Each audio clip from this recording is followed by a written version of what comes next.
Par ailleurs, le président du parti politique Unité de Valeurs, Maître Michel Okongo-Lumena, s'est exprimé le vendredi 8 mai 2026 sur l'accord conclu entre la République démocratique du Congo et les États-Unis d'Amérique autour des minerais critiques.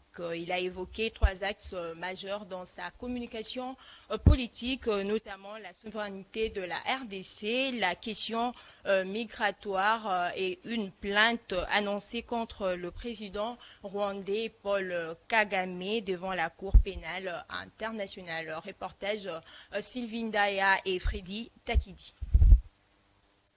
Dans sa sortie médiatique, Maître Michel Okongo-Lumena adopte un ton critique face à l'accord signé entre Kinshasa et Washington en décembre dernier. Pour lui, plusieurs dispositions de cet accord pourraient avoir des conséquences sur la souveraineté de la République démocratique du Congo et sur la gestion stratégique de ses ressources minières. Le président d'Unité de Valeurs affirme notamment que le droit minier congolais serait fragilisé et que certaines réformes envisagées toucheraient aussi bien le code minier que des dispositions constitutionnelles.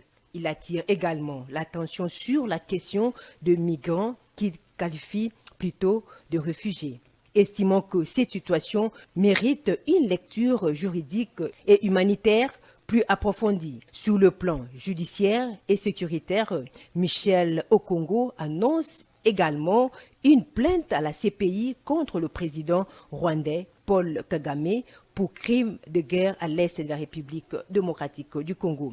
Cette communication intervient alors que les débats autour de partenariats internationaux sur les ressources naturelles continuent de diviser la classe politique congolaise entre défense des intérêts nationaux et nécessité d'attirer des investissements stratégiques. Dans cet accord, il y a beaucoup d'anomalies. Les représentants du peuple congolais, ça veut dire que les deux chambres des représentants n'ont pas été associés. Les techniciens de la matière, donc je parle du ministère des Mines, n'a pas été associé. Dans cet accord, vous avez les États-Unis qui nous obligent en quelque sorte à réviser les codes miniers, la loi fiscale et la constitution de la République démocratique du Congo, en fait d'harmoniser nos instruments juridiques par rapport à leurs attentes. C'est humiliant. Nous avons dit que cela ne passera jamais. Nous sommes un pays souverain. Nous devons résister et refuser cette obligation, ce dictat. Dans la